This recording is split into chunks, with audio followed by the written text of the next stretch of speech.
नमस्कार साथियों, स्वागत है आप सभी का आज के आयुष्मान भव के इस छोटे से ऑडियो सेशन में।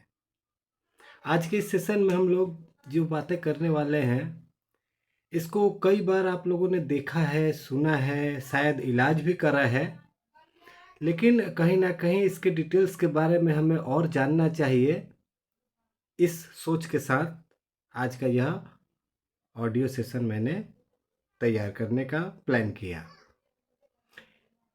प्रॉब्लम जिसके ऊपर आज हम लोग बात करने वाले हैं, आपको स्क्रीन पे दिख रहा होगा, इसका नाम है प्लैंटर फैसाइटिस।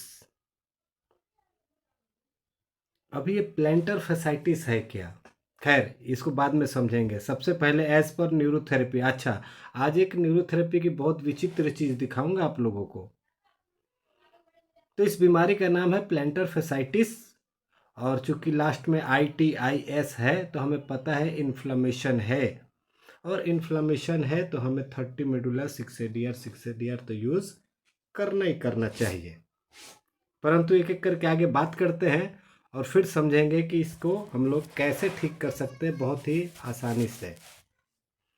तो प्लैंटर फैसाइटिस नाम सुन के अभी तक आप लोग सोच में पड़े होंगे कि आप में से बहुत सारे लोगों ने शायद ये नाम ही पहली बार सुना होगा। ये कोई बहुत बड़ा चीज़ नहीं है, ये ठीक है, ये WHO का दिया हुआ नाम है। क्यों है ये भी बताऊंगा। हम लोग इसको अपने सिंपल भाषा में, इंडियन लैंग्वेज में एड़ी का दर्द कहते हैं, या फिर इसको स्पर कहते हैं।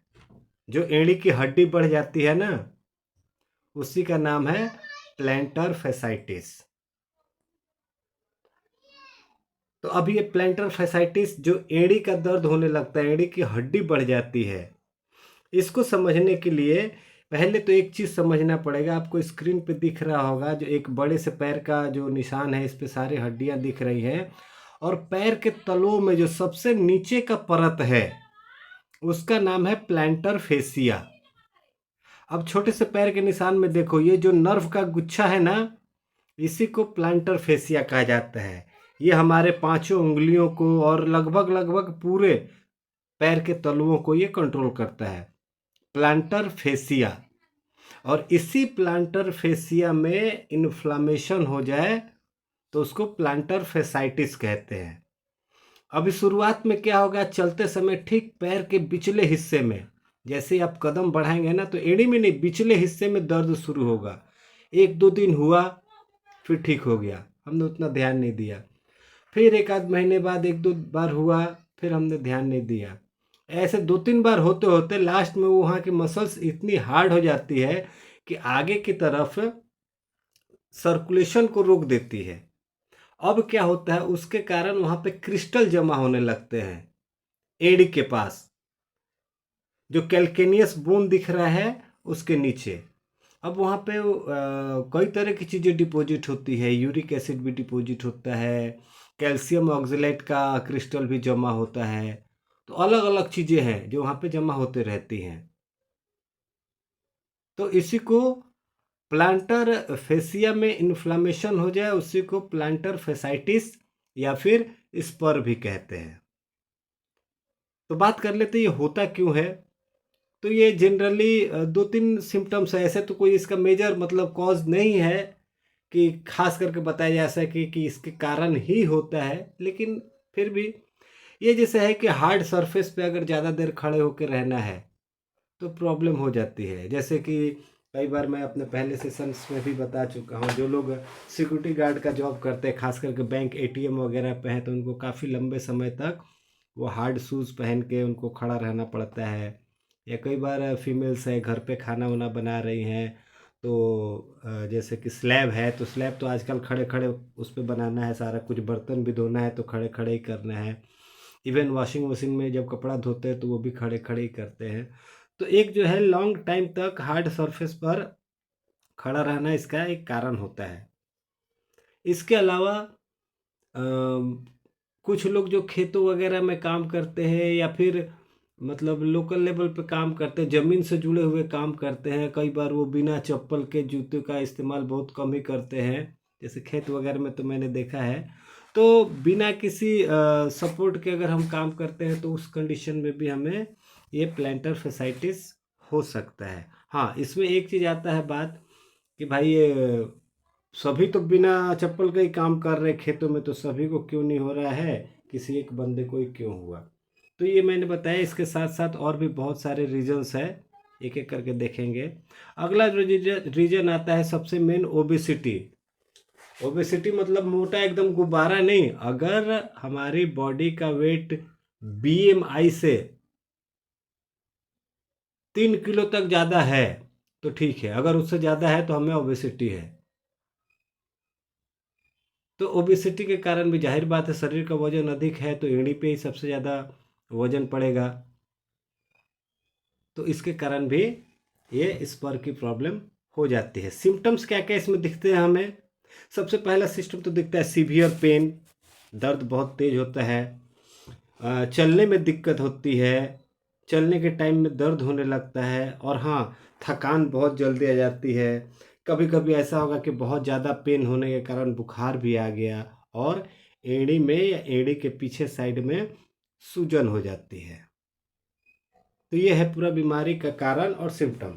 अभी इलाज की बात करें तो एलोपैथ में क्या करते हैं ये थोड़ा सा मैं बता दे रहा हूँ। अच्छा, ये जो चीज़ें बता रहा हूँ ये खुद से प्रैक्टिस करने की बात नहीं है। कभी ऐसा ना करें कि किसी पेशेंट को ये दवाई ला करके खुद से दे दे क्योंकि कुंदन सर ने बताया था, ऐसा नहीं।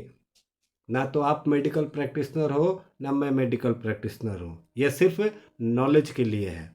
तो सबसे पहले क्या किया जाता है, अगर देखो किसी भी बीमारी का 3 कंडीशन होता है, सीवियर, मॉडरेट और क्रॉनिक। सीवियर मतलब एकदम तेज हो रहा है, मॉडरेट मतलब हाँ होता है लेकिन सहने लायक होता है, क्रॉनिक मतलब अरे लंबे दिन से हो रहा है। तो जब मॉडरेट सीवियर केस रहता है तब तो फिर बहुत खतरनाक बात हो जाती है। लेकिन नॉर्मली क्या करते हैं डॉक्टर लोग कि एक डाइक्लोफेनेक सोडियम का 75 mg का इंजेक्शन देते हैं, एड़ी में ही देते हैं, और वो सिर्फ एक ही बार देना है। और उसके बाद फिर अगले दिन से उसी कॉम्बिनेशन का टैबलेट देते हैं, एसिक्लोफेनिक एसआर 200 mg का ये देते हैं। दिन में 2 बार खाना है, 5 दिन तक खाइए, दर्द ठीक हो जाएगा। और दर्द ठीक हो जाता है क्योंकि बेसिकली ये सब पेन किलर है। बट अगर फिर भी नहीं दर्द कम हुआ तो फिर लास्ट में सर्जरी करते हैं। तो ये सब बातें हो गई दर्द के बारे में, इसका एनाटॉमी, फिजियोलॉजी, एलोपैथिकल ट्रीटमेंट क्या क्या होता है। बातें अपन न्यूरोथेरेपी पे, क्योंकि सारे सेशन का सिर्फ और सिर्फ यही मकसद है कि न्यूरोथेरेपी द्वारा इसको हम कैसे ठीक करेंगे, जल्द से जल्द इसी के बारे में समझना है।